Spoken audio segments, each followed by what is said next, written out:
Bismillahirrahmanirrahim. Assalamualaikum warahmatullahi wabarakatuh.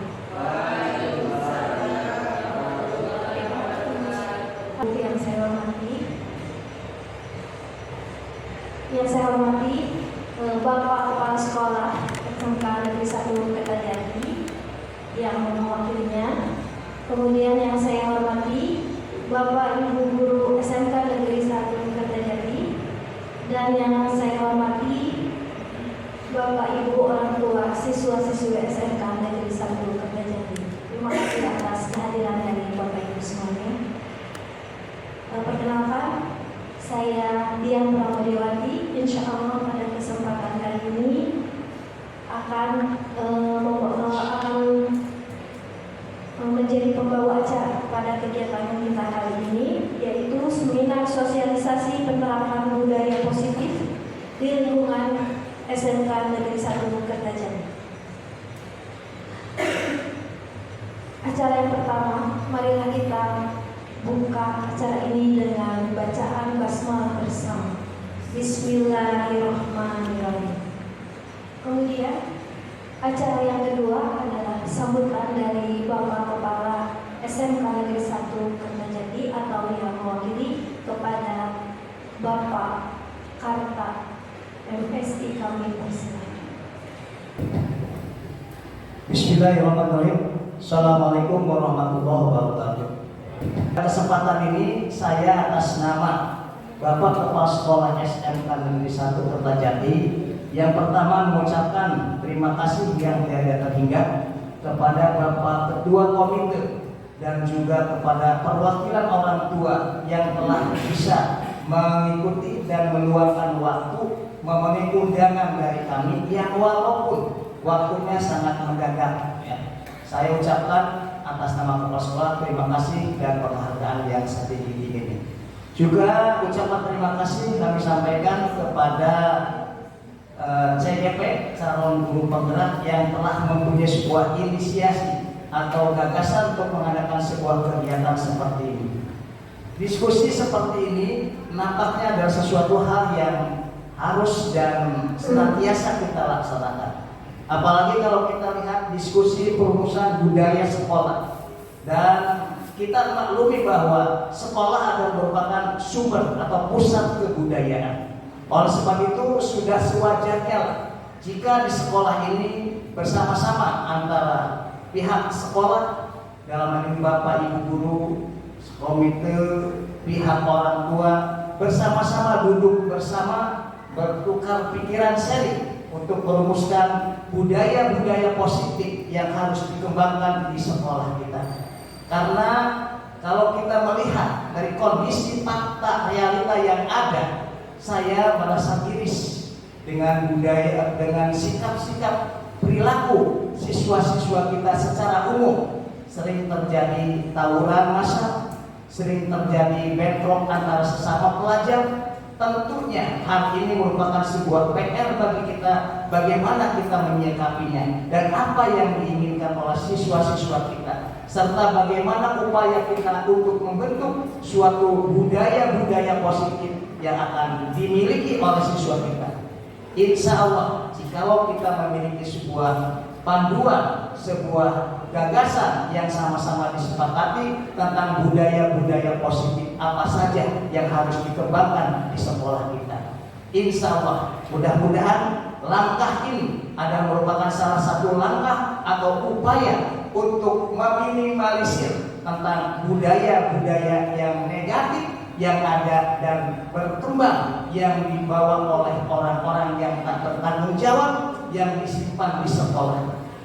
Mudah-mudahan dengan adanya diskusi seperti ini, diskusi untuk merumuskan budaya sekolah di SMK Negeri Kertajati, mudah-mudahan upaya ini adalah upaya yang betul-betul menghasilkan sesuatu yang bersifat positif, karena kita ingin mengembangkan budaya-budaya positif yang ada di SMK Negeri 1 Kertajati. Budaya positif apakah yang harus kita gali sehingga kita bisa memberikan sebuah layanan dan hal-hal yang bersifat pendidikan kepada siswa-siswa kita, tentunya pada kesempatan ini melalui beberapa narasumber atau beberapa pembahasan akan menyampaikan pengertian tentang apa itu budaya positif, apa itu budaya sekolah, dan budaya-budaya apa saja yang harus dan akan dikembangkan di sekolah kita ini. Dengan ucapan Bismillahirrahmanirrahim sesuai dengan permintaan dari panitia, saya atas nama Kepala Sekolah SMK Negeri 1 Kertajati secara resmi membuka diskusi perumusan budaya sekolah di SMK Negeri 1 Kertajati dengan Bismillahirrahmanirrahim. Terima kasih kepada Bapak Kata yang telah memberikan sambutan dan arahannya. Tibalah kita pada acara inti, yaitu diseminasi tentang sosialisasi budaya positif di lingkungan SMK Negeri 1 Kertajati yang akan dibawakan oleh Ibu Suciati Nur Pujiati, calon guru penggerak angkatan 9. Kepada Ibu Suciati kami persilakan.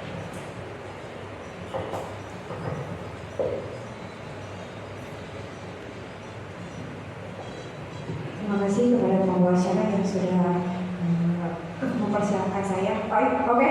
Baik Bapak Ibu semuanya, masih semangat, masih mudah-mudahan masih semangat ya. Oke, Bismillahirrahmanirrahim. Assalamualaikum warahmatullahi wabarakatuh. Di siang hari ini yang cuaca cukup panas, tapi tidak mematahkan semangat Bapak Ibu semua, dan dari wakil orang tua, wali orang tua, serta dari Bapak Ibu dan TU, ya, staf TU juga di sini alhamdulillah sudah hadir. Nah, untuk menambah semangat pada siang hari ini, kita ice breaking dulu nih sebelum kita memaparkan materi mengenai budaya positif ya. Untuk Bapak Ibu semua dimohon untuk berdiri semuanya, kita ice breaking dulu. Di sini nama permainannya yaitu tangkap Eli ya. Jadi tangkap Eli, nanti posisi tangan kanan Bapak Ibu di sini ke atas ya, boleh. Kemudian yang posisi tangan kiri telunjuknya ke sini, ke bawah ya. Jadi gini, tangan kiri ya. Oke, ready ya? Bisa ya Bapak Ibu semua? Oke, jika saya mengatakan pada suatu hari ada 4 orang anak, namanya Ella, Eli, Elu, dan Elo ya. Kemudian ketika saya mengatakan Eli, berarti Bapak Ibu semua menangkap telunjuk dari teman sebelahnya. Paham? Paham ya? Paham ya? Jadi jangan terlalu jauh, jadi agak rendah. Coba diposisikan dirinya. Boleh diposisikan dulu ya Bapak Ibu semua ya. Oke, konsentrasi. Oke, siap Bapak Ibu semua? Siap ya, oke. Pada suatu hari Ella meminta izin kepada orang tuanya untuk bersekolah. Kemudian adiknya Elo konsentrasi. Elo itu meminta izin juga kepada orang tuanya untuk membeli perlengkapan sekolah. Kemudian Eli, siapa nih? Konsentrasi. Wah, ini bagus nih yang depan dah. Oke, konsentrasi. Ketika saya mengucapkan Eli, berarti Bapak Ibu memegang telunjuk temannya. Jadi makanya temannya harus konsentrasi nih. Ya, kalau misalnya dipegang, kalau temannya gini, kira pegang ya. Oke, sekali lagi konsentrasi. Jangan sampai ketangkep ya. Jangan sampai ketangkep. Oke. Ini permainannya tangkap Eli. Siap, ready semuanya? Oke. Di hari Senin, Ella meminta izin untuk berangkat sekolah. Kemudian Eli konsentrasi. Oke, boleh beri tepuk tangan untuk Bapak Ibu semuanya ya.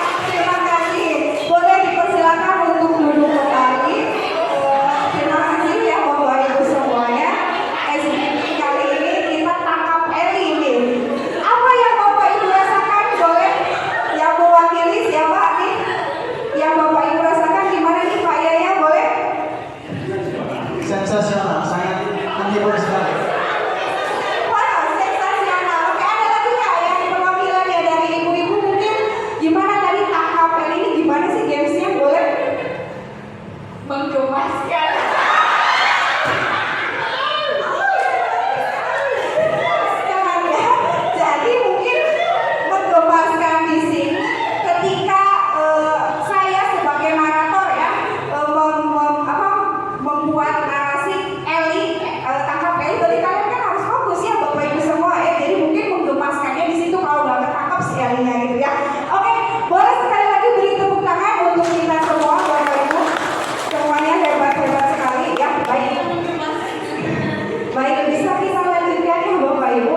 Nah, di sini saya akan mensosialisasikan ya, melakukan pengimbasan diseminasi itu melalui budaya positif dari pemaparan yang sudah saya sebenarnya ini kita share informasi ya Bapak Ibu semua. Saya tidak mengajarkan di sini, melainkan kita diskusi bersama-sama ya di sini melalui budaya positif. Budaya positif yang seperti apa ya? Bisa kita bergeser gimana? Oke, melalui budaya positif boleh slide-nya digeser. Nah, ini profil diri dulu ya. Di sini ada nama, tempat tanggal lahir, alamat, dan lagi kerja. Saya rasa ya ini. Nah, di sini oke, tujuan dari penerapan atau pengimbasan mengenai budaya positif. Next. Oke, nah di sini tujuannya apa sih? Bapak Ibu semua di sini dikumpulkan di siang hari ini, yakni kita mau menerapkan budaya positif. Di sini tujuannya yaitu mengimplementasikan pemahaman terkait budaya positif yang dapat membantu murid belajar dengan aman dan nyaman sesuai dengan filosofi Ki Hajar Dewantara. Tidak hanya itu, mendapat kesempatan untuk membagikan pemahaman dan pengalaman kepada guru-guru semua ya terkait budaya positif. Nah, di sini ada 6 konsep inti atau peta konsep di sini. Yang pertama ada perubahan paradigma belajar. Yang kedua itu ada disiplin positif. Yang ketiga itu ada nilai-nilai kebajikan. Yang keempat itu ada motivasi perilaku manusia. Yang kelima itu ada posisi kontrol guru. Dan yang terakhir itu keyakinan kelas serta penerapan segitiga restitusi ya. Baik, di sini dari konsep inti saya petakan lagi nih di sini ya. Jadi di sini ada yang namanya itu teori kontrol menurut Dr. William Glasser ya. Di sini ada beberapa contohnya, yaitu Anda tidak bisa mengontrol orang lain, hanya Anda yang bisa mengontrol diri Anda ya. Coba sekarang saya ilustrasikan dari genggaman tangan. Coba Bapak Ibu semuanya praktekkan genggaman tangan ya. Nah, posisinya genggaman tangan ini bisa tidak dikontrol oleh orang lain atau dibuka oleh rekannya? Bisa nggak? Coba rekannya tolong buka genggaman tangannya. Bisa nggak? Nah, gitu. Ya, berarti kita itu tidak bisa mengontrol orang lain. Yang bisa mengontrol diri kita itu siapa? Kita sendiri. Betul, seperti filosofi dari genggaman tangan, ilustrasinya seperti itu ya. Kemudian di sini semua perilaku itu mempunyai tujuan. Di sini terus kemudian ada model berpikir menang dan menang ya. Kemudian realitas kebutuhan kita itu berbeda. Kita berusaha memahami pandangan orang lain tentang dunia. Sikap orang itu berbeda-beda ya Bapak Ibu semua. Kemudian ada lagi di sini dikonsepkan lagi di peta konsep ada makna disiplin. Nah, belajar kontrol diri dengan menggali potensi agar tercapai tujuan, yaitu menjadi seseorang yang kita inginkan berdasarkan nilai-nilai yang kita hargai. Nanti kita akan bahas ya Bapak Ibu. Kemudian di sini ada teori motivasi. Sama seperti halnya tadi ada dua teori ya, ada motivasi intrinsik, ada motivasi ekstrinsik ya. Motivasi ekstrinsik itu berarti dari luar atau dari lingkungan. Kemudian dari intrinsik itu dari dalam diri kita sendiri ya. Kemudian ada 5 posisi kontrol. Ini 5 posisi kontrol itu 5 posisi kontrol guru ya. Yang pertama ada sebagai penghukum, sebagai pembuat rasa bersalah. Yang ketiga itu sebagai teman. Yang keempat itu sebagai pemantau, dan yang terakhir itu sebagai manajer ya Bapak Ibu.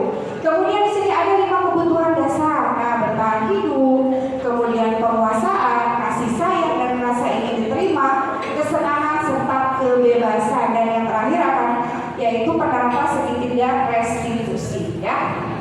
Masih semangat Bapak Ibu? Semangat harus dong ya. Nah, di sini yang pertama itu perubahan paradigma baru. Coba sekarang kita refleksi diri kita ya. Pembelajaran paradigma yang lama itu ada yang tahu nggak pembelajarannya berpusat pada guru atau pada siswa? Oke, betul. Pembelajaran itu berpusat pada guru. Guru sebagai aktor, guru sebagai pelaku di sini ya. Tetapi di dalam paradigma yang baru itu pembelajaran berpusat pada siswa. Makanya di sini dirancang pembelajaran itu berpihak kepada murid dan berdiferensiasi, sehingga murid itu belajar sesuatu sesuai dengan kebutuhan dari tahap perkembangannya untuk menjadi manusia yang bisa meraih keselamatan dan kebahagiaan yang setinggi-tingginya di masa depan.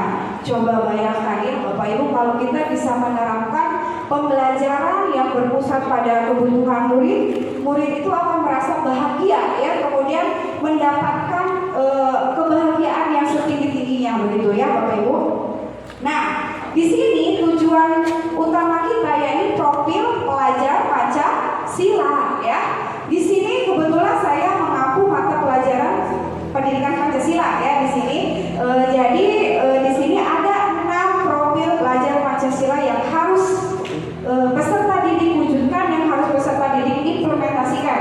Yang pertama, beriman bertakwa kepada Tuhan Yang Maha Esa dan berakhlak mulia, berkebinekaan global, bergotong royong, mandiri, bernalar kritis serta kreatif. Dari keenam ini merupakan tujuan yang harus dicapai oleh peserta didik di masa yang akan datang. Ini PR Bapak Ibu untuk kita semua.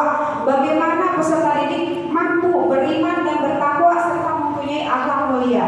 Dengan cara yang seperti apa peserta didik mampu beriman dan bertakwa? Kemudian mampu berkebinekaan global. Bagaimana peserta didik bisa menerapkan kearifan lokal yang ada di daerah kita masing-masing. Kemudian bergotong royong, saling kerjasama. Bagaimana peserta didik bisa menerapkan gotong royong, bisa menerapkan saling asuh ya seperti itu dengan teman-teman rekan-rekannya.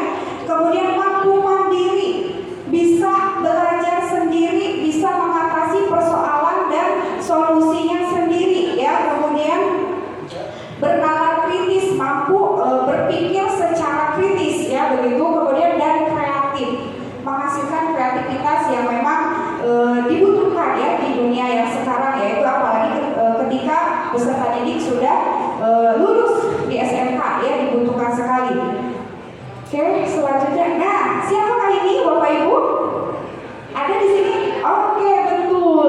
Ki Hajar Dewantara. Beliau ini Bapak tokoh pendidikan ya, yang mana di sini intinya ini kita itu sebagai pelajar itu diibaratkan ya di sini sebagai ladang persemaian bibit agar bibit bisa berkembang. Maksud di sini itu peserta didik ya. Jadi di sini itu diibaratkan dalam memberikan ilmu, memberikan pendidikan, memberikan segala sesuatu yang dibutuhkan peserta didik itu ya harus dijaga, dirawat sama halnya seperti tumbuhan ya. Bapak Ibu semua begitu.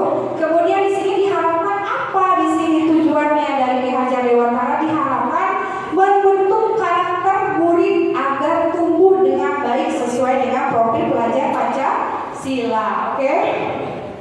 Nah, di sini ada dokumentasi salah satu cara yang dilakukan guru dalam membantu siswa tumbuh maksimal mempunyai karakter profil pelajar Pancasila ya. Di sini ya salah satunya itu mewujudkan budaya positif ya.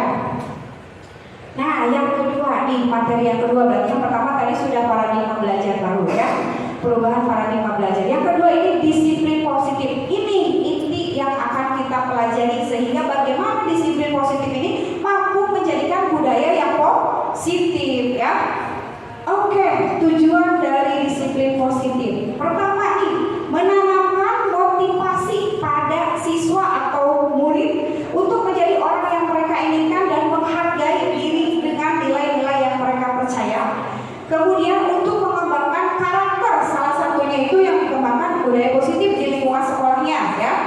Budaya positif yang dikembangkan di sekolah itu berisi kebiasaan-kebiasaan yang telah disepakati, tentunya kebiasaan yang baik ya Bapak Ibu.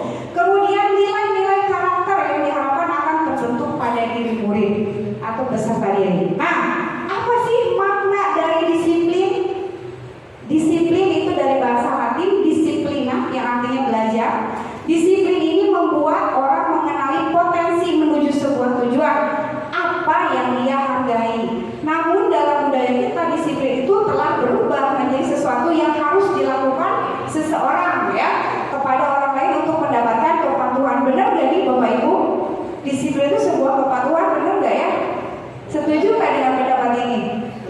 Setuju. Oke, nanti kita akan bahas. Di sini kecenderungannya menghubungkan kata disiplin itu dengan ketidaknyamanan, bukan dengan apa yang kita hargai atau pencapaian sesuatu untuk memperoleh tujuan ya. Nanti akan kita bahas di sini. Nah, disiplin banyak orang yang memaknai sebagai sesuatu yang dilakukan seseorang pada orang lain untuk mendapatkan kepatuhan ya.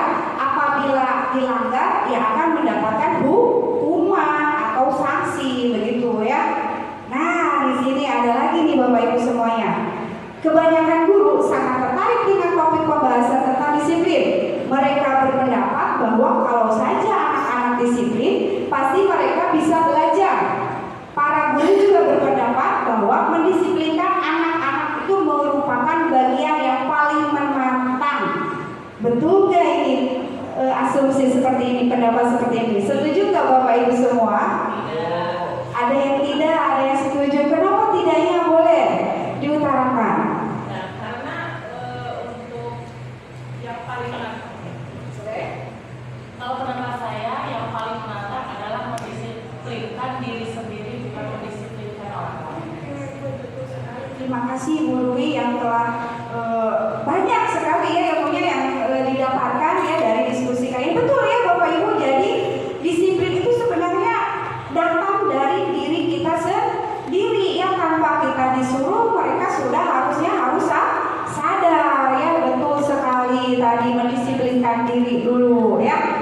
Nah, di sini jadi kata disiplin yang terlintas itu tata tertib, teratur, kepatuhan. Baik, di sini dari konsep inti saya petakan lagi nih di sini ya. Jadi di sini ada yang namanya itu teori kontrol menurut Dr. William Glasser ya.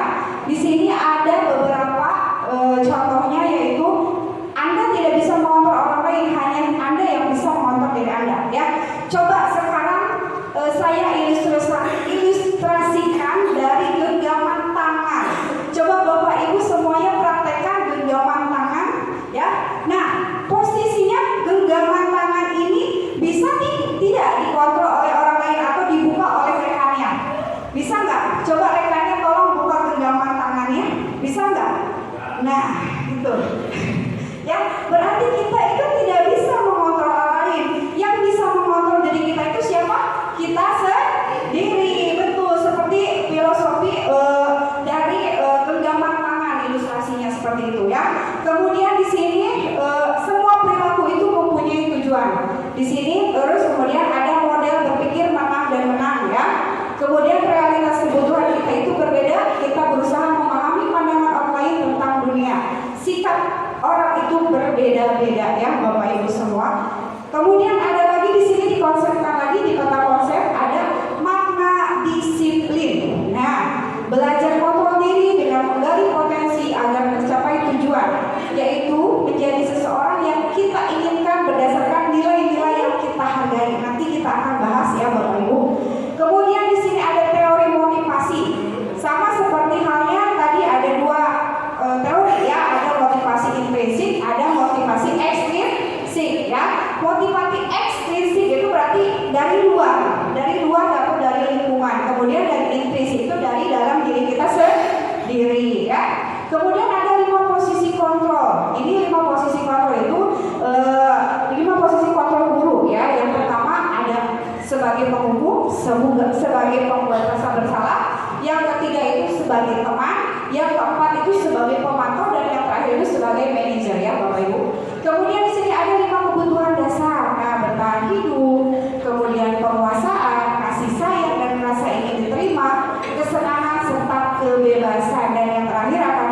yaitu penerapan segitiga restitusi ya.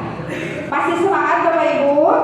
Semangat harus dong ya. Nah, di sini yang pertama itu perubahan paradigma baru. Coba sekarang kita refleksi diri kita ya. Pembelajaran paradigma yang lama itu ada yang tahu nggak pembelajarannya berpusat pada guru atau pada siswa? Oke, betul. Pembelajaran itu berpusat pada guru. Guru sebagai aktor, guru sebagai pelaku di sini ya. Tetapi di dalam paradigma yang baru itu pembelajaran berpusat pada siswa. Makanya di sini dirancang pembelajaran itu berpihak kepada murid dan berdiferensiasi sehingga murid itu belajar sesuatu sesuai dengan kebutuhan dari tahap perkembangannya untuk menjadi manusia yang bisa meraih keselamatan dan kebahagiaan yang setinggi-tingginya di masa depan. Coba bayangkan ya Bapak Ibu, kalau kita bisa menerapkan pembelajaran yang berpusat pada kebutuhan murid itu akan merasa bahagia ya, kemudian mendapatkan kebahagiaan yang setinggi-tingginya begitu ya Bapak Ibu. Nah, di sini tujuan utama kita yaitu profil pelajar Pancasila ya. Di sini kebetulan saya mengampu mata pelajaran pendidikan Pancasila ya di sini. Jadi di sini ada 6 profil pelajar Pancasila yang harus peserta didik wujudkan, yang harus peserta didik implementasikan. Yang pertama, beriman bertakwa kepada Tuhan Yang Maha Esa dan berakhlak mulia, berkebinekaan global, bergotong royong, mandiri, bernalar kritis serta kreatif. Dari keenam ini merupakan tujuan yang harus dicapai oleh peserta didik di masa yang akan datang. Ini PR Bapak Ibu untuk kita semua. Bagaimana peserta didik mampu beriman dan bertakwa serta mempunyai akhlak mulia. Dengan cara yang seperti apa peserta didik mampu beriman dan bertakwa? Kemudian mampu berkebinekaan global. Bagaimana peserta didik bisa menerapkan kearifan lokal yang ada di daerah kita masing-masing. Kemudian bergotong royong, saling kerjasama. Bagaimana peserta didik bisa menerapkan gotong royong, bisa menerapkan saling asuh ya seperti itu dengan teman-teman rekan-rekannya. Kemudian mampu mandiri, bisa belajar sendiri, bisa mengatasi persoalan dan solusinya sendiri ya. Kemudian bernalar kritis, mampu berpikir secara kritis ya begitu. Kemudian dan kreatif, menghasilkan kreativitas yang memang dibutuhkan ya di dunia yang sekarang, yaitu apalagi ketika peserta didik sudah lulus di SMK ya, dibutuhkan sekali. Oke, selanjutnya. Nah, siapakah ini Bapak Ibu? Ada di sini? Oke, betul.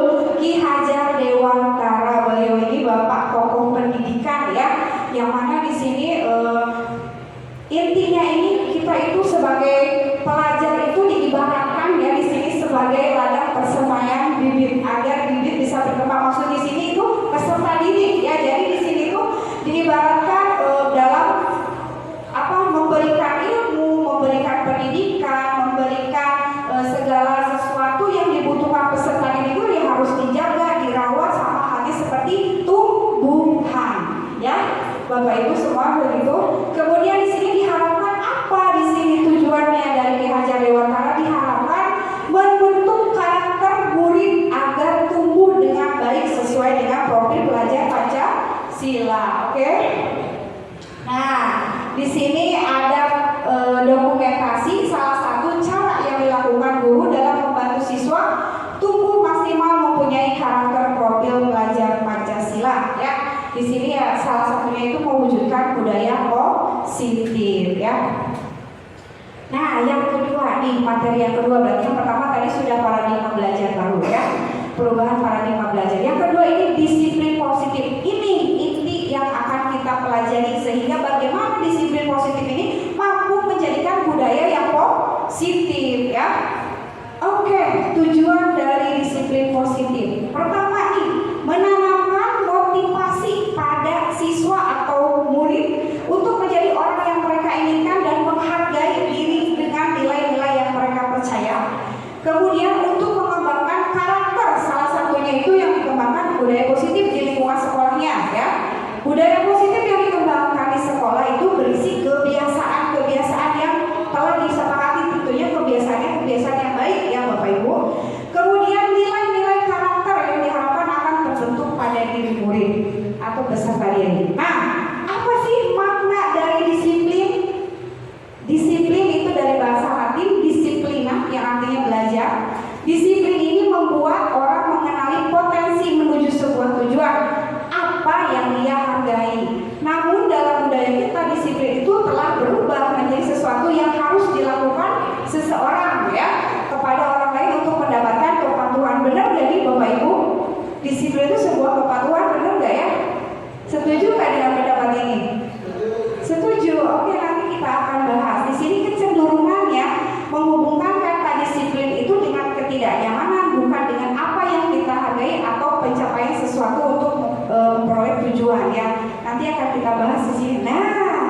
Kebanyakan guru sangat tertarik dengan topik pembahasan tentang disiplin. Mereka berpendapat bahwa kalau saja anak-anak disiplin, pasti mereka bisa belajar. Para guru juga berpendapat bahwa mendisiplinkan anak-anak itu merupakan bagian yang paling menantang. Betul nggak ini asumsi seperti ini, pendapat seperti ini? Setuju nggak Bapak Ibu semua? Ada yang tidak, ada yang setuju. Kenapa tidaknya? Boleh diutarakan. Nah, karena untuk yang paling menantang, kalau pendapat saya yang paling menantang adalah mendisiplinkan diri sendiri, bukan mendisiplinkan orang lain. Terima kasih Bu Rui yang telah banyak sekali ya ilmunya yang didapatkan ya dari diskusi kali ini. Betul ya Bapak Ibu, jadi disiplin itu sebenarnya datang dari diri kita sendiri ya, tanpa kita disuruh mereka sudah harus sadar ya. Betul sekali tadi, mendisiplinkan diri dulu ya.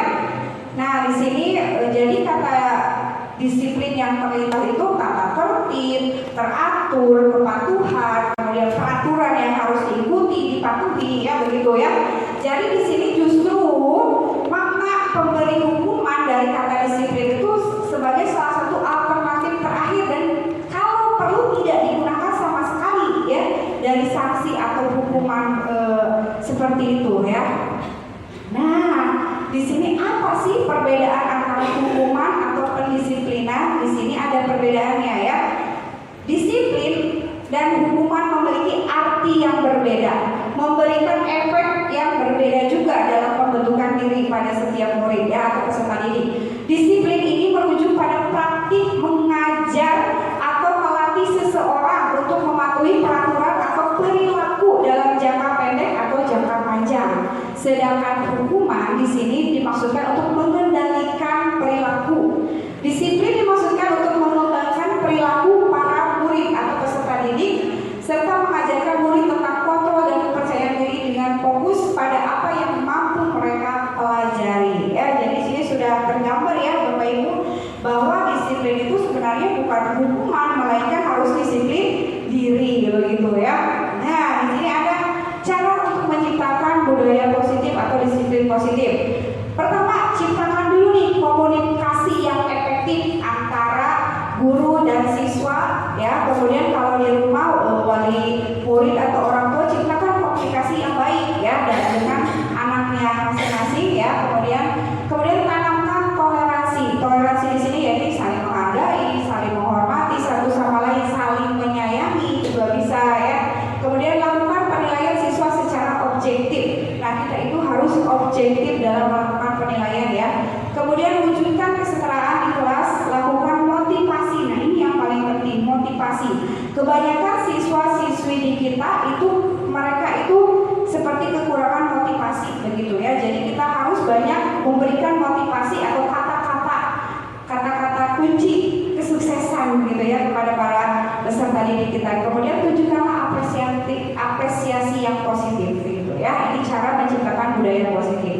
Oke, di sini pada kesimpulannya yakni bahwasanya langkah dalam menerapkan budaya disiplin positif itu dengan membentuk lingkungan kelas yang mendukung terciptanya budaya positif, yaitu dengan menyusun kesepakatan kelas yang nanti akan kita bahas bersama-sama ya. Di sini kesepakatan kelas juga membantu sekali dalam pembentukan budaya disiplin yang positif ya, membantu proses belajar mengajar yang lebih mudah dan tidak menekan pada peserta didik. Oke. Nah, di sini salah satu penerapan dalam budaya positif di lingkungan yang sudah dilaksanakan atau rutin ya dilaksanakan di lingkungan SMK 1 Kertajati. Di situ ada sholat duha berjamaah. Coba ini ya sangat bagus sekali ya nih untuk mengimplementasikan profil pelajar Pancasila yakni beriman dan bertakwa kepada Tuhan serta mempunyai akhlak yang mulia ya. Diharapkan dari rutinitas kegiatan yang sudah berlangsung yang sangat positif yang harus ditingkatkan atau dilanjutkan ya oleh kita semua. Bapak Ibu harus didukung ya. Kemudian ada berdoa sebelum dan sesudah pembelajaran. Kemudian ada kegiatan Jumat bersih ya. Kemudian di sini ada salah satu membuat kesepakatan kelas ketika dalam pembelajaran ya. Di sini ada diskusi juga dengan peserta materi yang ketiga di sini ya. Nilai-nilai kebajikan. Berbicara dengan kebajikan, mendengar kata kebajikan berarti apa yang ada di benak Bapak Ibu semua? Nilai kebajikan itu berarti nilai-nilai yang baik. Oke, betul sekali ya. Nilai-nilai yang baik yang seperti apa? Contoh dari tanggung jawab, kejujuran, kemudian berpikir positif, kemudian kasih sayang, komitmen, percaya diri, itu nilai-nilai kebajikan universal.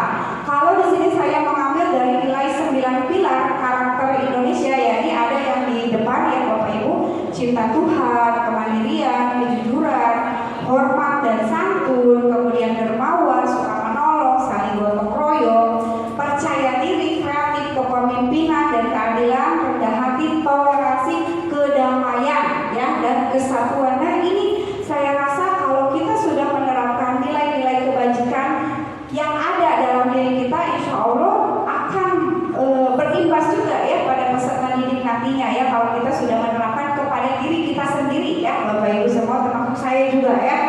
Kemudian nah di sini ada teori motivasi perilaku manusia.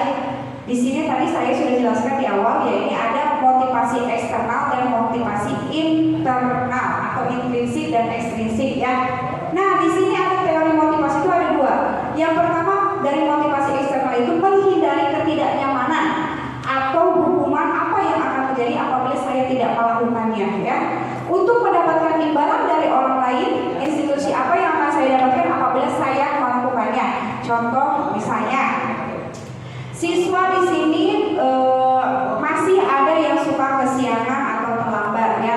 Nah di sana itu ada beberapa siswa yang berubah, tetapi perubahan mereka itu tidak berdasarkan pada dalam dirinya sendiri, melainkan karena ada guru BP yang menunggu, atau saya takut nanti dimasukkan ke dalam poin catatan kedisiplinan misal begitu ya. Nah di sini berarti itu mereka masih motivasinya itu eksternal, sama halnya dengan kita sebagai guru ya. Kita niat mengajar ke kelas itu tepat waktu. Ada motivasi apa di sini? Apakah eksternal atau internalnya? Ya mudah-mudahan kita semua yang mengajar tepat waktu itu motivasinya intrinsik ya atau internal. Jadi berawal dari dalam diri kita masih dari hati nurani kita ya, bahwa waktu itu merupakan waktu itu emas ya, atau misalnya yang berharga. Jadi ketika kita masuk tepat waktu berarti kita menghargai waktu itu ya Bapak Ibu.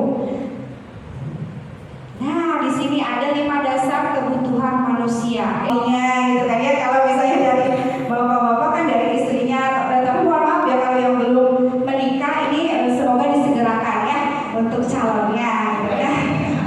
Nah ini perlu, sangat perlu memang ya, kasih sayang itu di mana kasih sayang itu merasa diterima, merasa diakui ya, sebagai manusia itu kita perlu memang kasih sayang itu sangat utama. Kemudian kebebasan.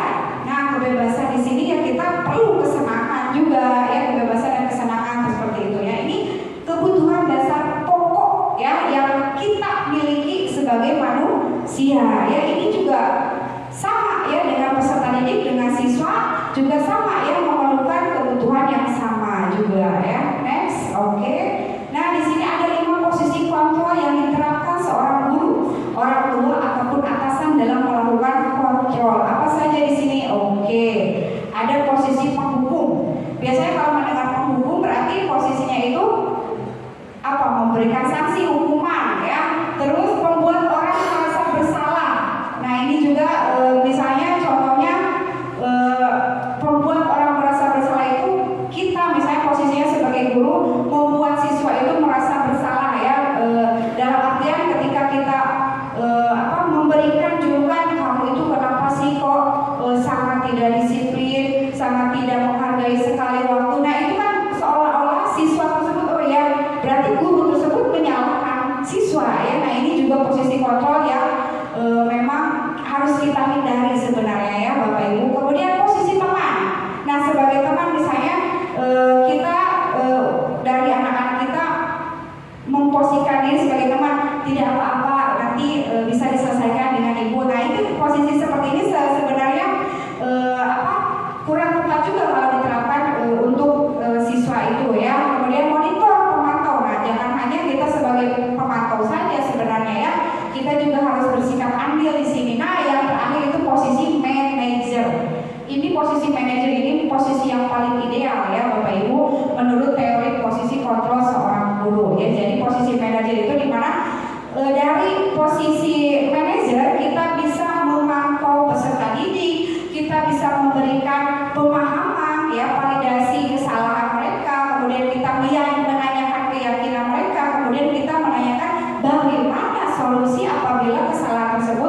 dilakukan dan terulang kembali. Nanti peserta didik yang akan menjawabnya, jadi bukan kita ya Bapak Ibu. Jadi peserta didik yang memvalidasi tindakan yang salah tersebut. Menghukum bagaimana nih?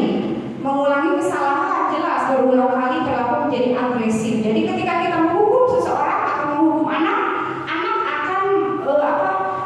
akan memicu lagi untuk melakukan kesalahan yang berulang, kesalahan yang sama kalau kita posisinya sebagai penghukum. Kemudian membuat rasa bersalah di sini, anak pasti akan merasa gagal identitas diri mereka ya. Jadi kalau misalnya kita selalu menyalahkan tanpa kita tahu kenapa dia melakukan kesalahan itu, jadi kita itu menganggap dia itu merasa bersalah dan akhirnya apa di sini?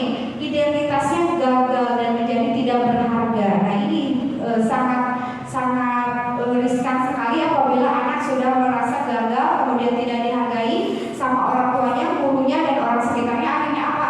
Anak tersebut bisa melakukan perbuatan yang memang di luar kendali kita, yakni bisa kena narkoba ya Bapak Ibu, atau tawuran yang dan sejenisnya, pelanggaran yang memang kenakalan remaja ya begitu. Kemudian bagaimana posisi kita pada seorang teman di sini? Tergantung, tidak mandiri, tidak bisa memutuskan. Jadi ini mendapatkan hadiah atau mendapatkan hukuman. Jadi pengaruh itu memang kurang tepat ya Bapak Ibu.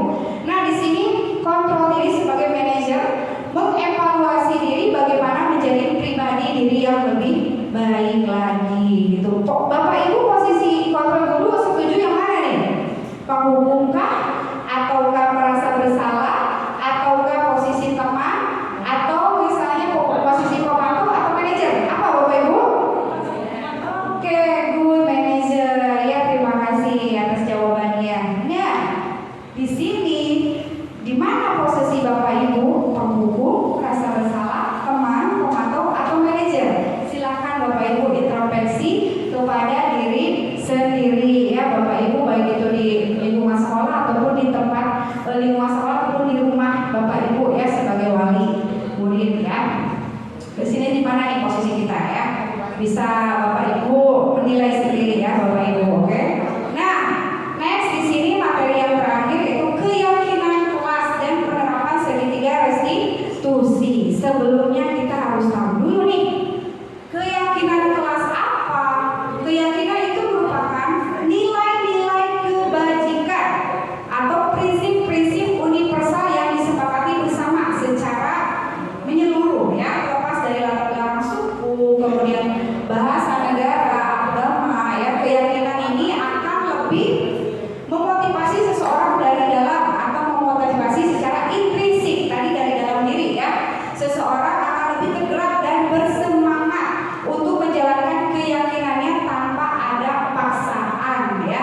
Kemudian daripada hanya sekedar rangkaian aturan saja ya. Jadi mereka setelah diberikan keyakinan kelas akan secara sendirinya, secara nalurinya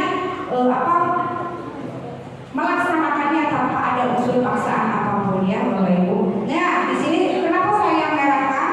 Coba kita review bersama, kita pelajari bersama. Seseorang akan lebih tergerak dan bersemangat untuk menjalankan keyakinannya daripada hanya sekadar mengikuti rangkaian peraturan yang mengatur mereka harus berlaku begini atau begitu, yang membuat ketidaknyamanan dan keterpaksaan ya begitu. Jadi ketika kita memberikan sesuatu peraturan, baik itu verbal ataupun non verbal, anak itu kalau misalnya tidak punya keyakinan,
budaya positif, akhirnya saya memiliki kesepakatan ya. Jadi menanyakan keyakinan dulu kepada peserta didik, anak-anak, bagaimana nih dengan tata tertib yang sudah kita buat? Apakah kalian setuju dengan tata tertib ini atau keyakinan apa yang kalian akan lakukan ya dari aturan atau tata tertib yang sudah dibuat? Nah di sini maka muncullah opini, muncullah pendapat dari mereka dengan penulis yang memang ada ya, saya ada di buku kan penulisan mereka, ada motivasi, apa motivasi semangat belajar, kemudian siapa teman yang memotivasi itu ada ya, saya bukukan dan memang saya terapkan di kelas saya, walaupun memang perlu proses ya, saya rasa apalagi anak-anak kendaraan sepeda PBSM ini kan muridnya laki-laki semua ya, jadi memang perlu waktu, perlu proses untuk membuat keyakinan kelas yang memang mencapai tujuan yang diinginkan peserta didik, yaitu mandiri dan bisa bertanggung jawab ya. Di sini yang pertama, keyakinan kelas itu meningkatkan disiplin, selalu menjaga kebersihan, saling menghargai dan menghormati, dan semangat belajar ya. Ini mungkin ada beberapa siswa yang mengikuti keyakinan ini dan ada juga sebagian siswa yang memang masih belum memiliki self disiplin atau disiplin diri. Tapi tidak masalah ya, semua siswa itu kebutuhannya berbeda. Kita kembali lagi ke sana ya. Nah, bagaimana di sini penerapan dalam segitiga restitusi? Di sini jika murid melakukan pelanggaran, apakah langkah kita? Siapa yang mengingatkan? Apakah mereka kita beri hukuman atau kita maafkan saja? Nah, mari kita jawab di sini. Nah, di sini selama ini Bapak Ibu semua, kebiasaan kita adalah langsung memaafkan atau membuat mereka tidak nyaman dengan sanksi. Ya, tentunya di sini kita punya peraturan, kita juga ada sanksi atau hukuman. Ya, bisa disebut itu melanggar tata tertib atau aturan. Nah, perhatikan, kita cenderung pada kesalahan yang peserta didik kita lakukan, bukan bagaimana mencari cara bagaimana mereka untuk memperbaiki diri ya. Kemudian di sini salah satu cara untuk memperbaiki diri agar terwujud disiplin dapat dilakukan melalui namanya itu segitiga restitusi ya. Apa sih ini segitiga restitusi? Oke, nah ini dia jawabannya ya. Segitiga restitusi itu ialah proses menciptakan kondisi bagi murid untuk memperbaiki kesalahan mereka sehingga mereka bisa kembali pada kelompok mereka dengan karakter yang lebih kuat. Ya, di sini ada di dalam LMS Guru Penggerak modul 1.4 yaitu budaya positif ya. Nah, dalam karakter yang lebih kuat pada kelompok mereka itu yang seperti apa sih Bapak Ibu? Nah, di sini ada melalui restitusi kita dapat membantu murid untuk menjadi lebih memiliki tujuan ya. Kemudian disiplin positif memulihkan dirinya setelah berbuat salah. Penekanannya bukanlah pada bagaimana berperilaku untuk menyenangkan orang lain atau menghindari ketidaknyamanan, namun tujuannya adalah menjadi orang yang menghargai.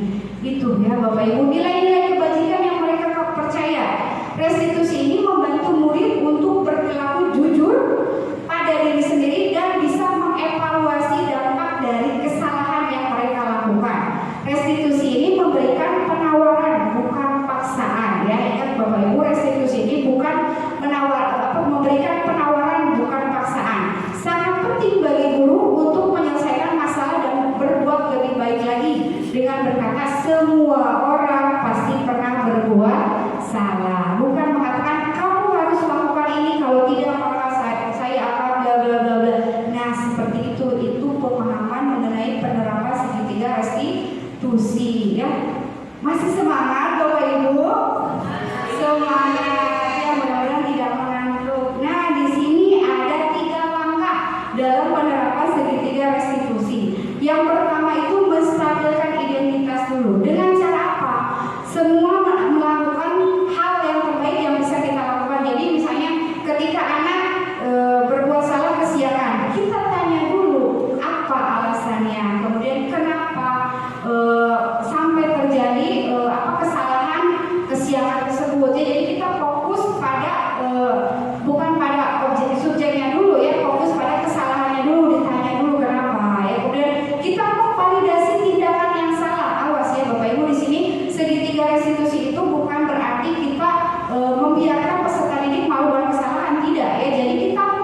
dengan alasan yang klasik mungkin ya peserta didik. Nah, kita validasi dulu tindakan kamu itu tindakan yang salah, seharusnya kamu harus ada alasannya dulu. Ketiga, menanyakan keyakinan ya.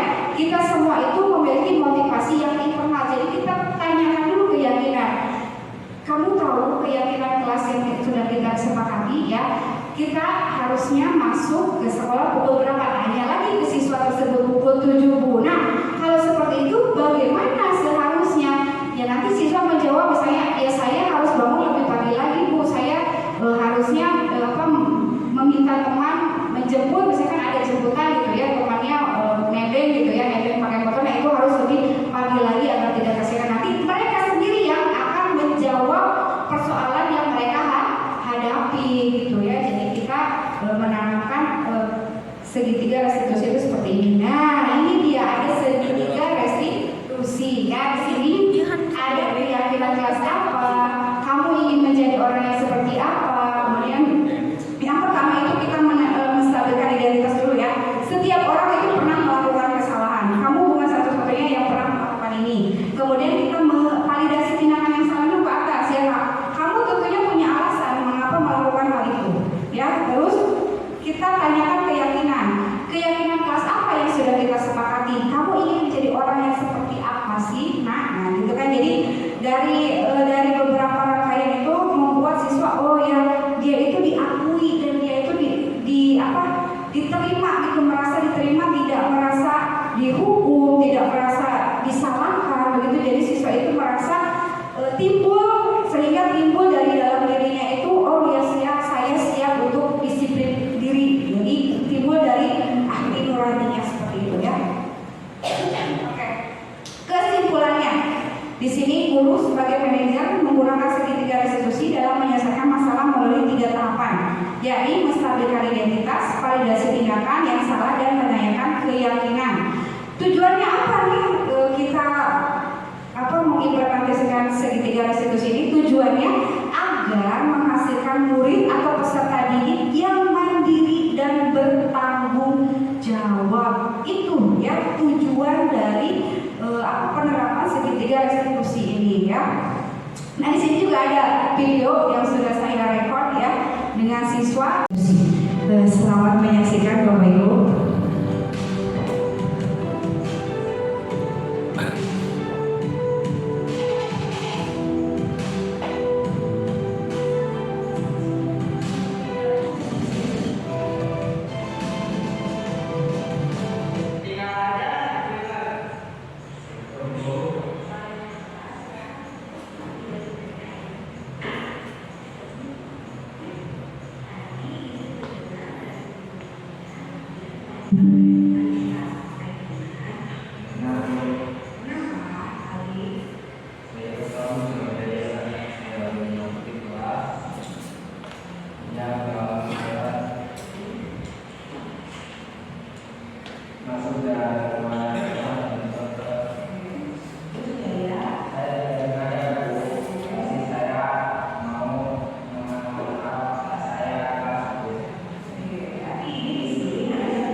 Validitas kesalahan yang memvalidasi bahwa kesalahan mereka itu ribut di dalam kelas ya ketika piket dilaksanakan.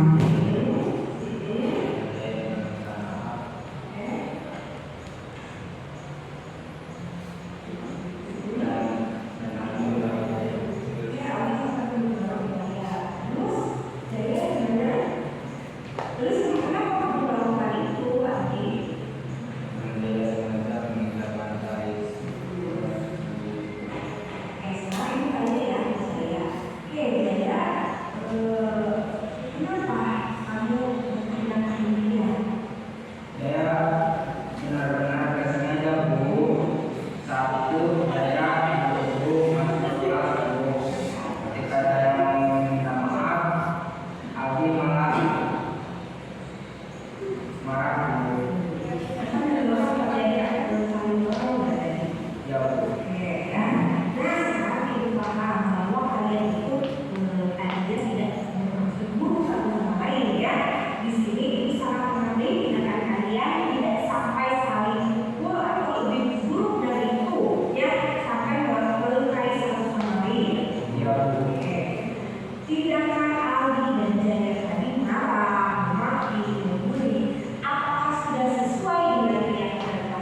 Nah ini yang ketiga itu keyakinan kelas ya Bapak Ibu. Jadi menanyakan keyakinan kelas kepada mereka.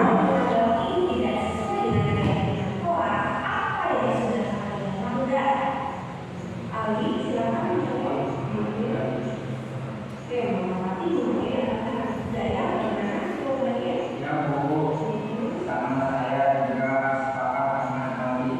Oke, saling mengerti, saling menghargai, dan saling kira-kira penting nggak sih? Jadi Bu, Oke, kalau kalian ngerti, kira-kira keyakinan apa yang harus kalian lakukan apabila kalian merasa marah atau menyingkirkan dalam pengertian? Silakan Ali menjawab.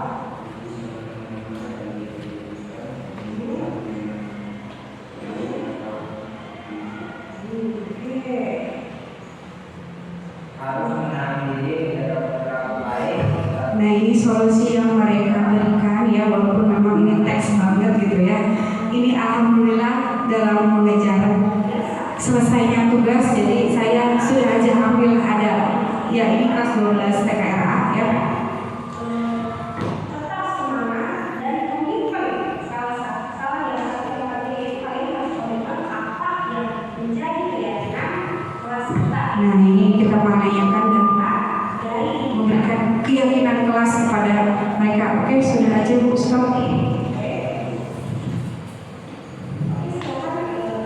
Oke, nah ini merupakan skenario yang namanya Bapak Ibu. Kalau skenario itu biasanya kita rancang, kita susun percakapannya, kemudian mereka yang akan mengekspresikannya berdiskusi dengan saya.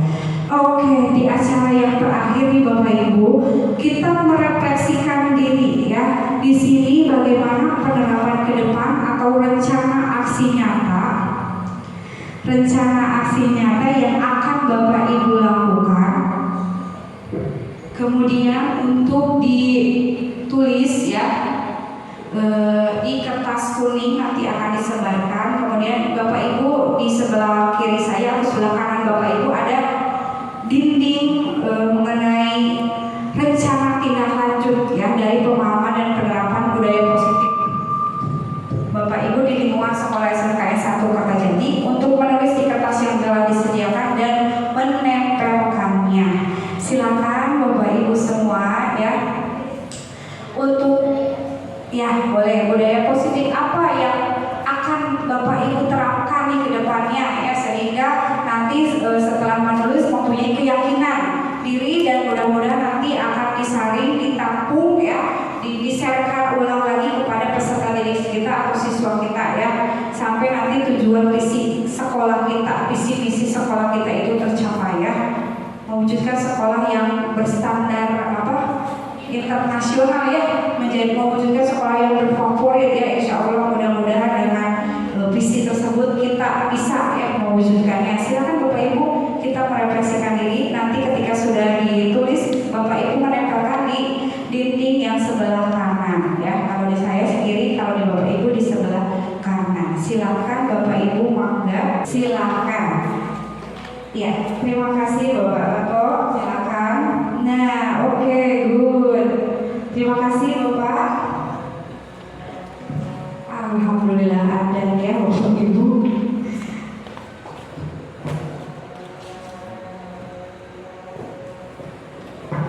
Sambil mendengarkan azan ya Bapak Ibu semua.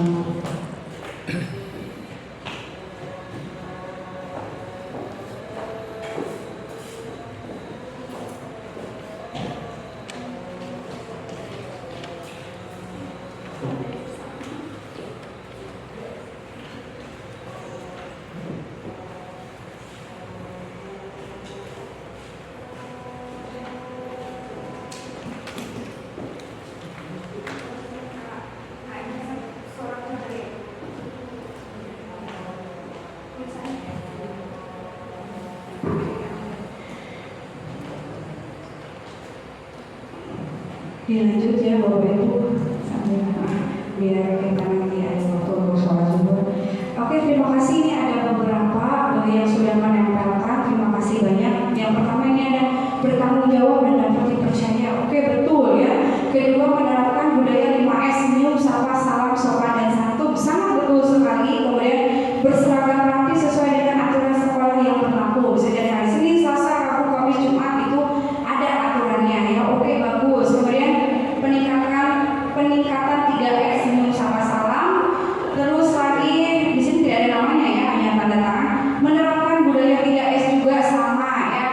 Oke, terus lebih bisa menjaga kebersihan lingkungan sekolah, luar biasa sekali. Kemudian ada menumbuhkan budaya gotong royong di sekolah, bagus sekali. Yang terakhir ini evaluasi dan refleksi bersama siswa dalam pelaksanaan kesepakatan kelas. Oke, terima kasih sekali Bapak Ibu yang sudah menuangkan argumennya, rencana Bapak Ibu semua ya, yang mudah-mudahan ini yang tertuang di sini bisa kita laksanakan dengan sepenuh hati kita ya Bapak Ibu semua. Oke, sampailah kita di akhir ya. Nanti saya berikan ke pembawa acara ya. Dari saya cukup sekian. Ada pantun Bapak Ibu nih. Ada pantun ya Bapak Ibu. Nanti Bapak Ibu udah cakep gitu ya. Oke. Belum ya. Oke. Mentari senja telah tenggelam. Hujan turun mulai terjatuh. Saya tutup presentasi dengan salam. Wassalamualaikum warahmatullahi wabarakatuh. Ya, terima kasih Bapak Ibu, saya kembalikan kepada MC.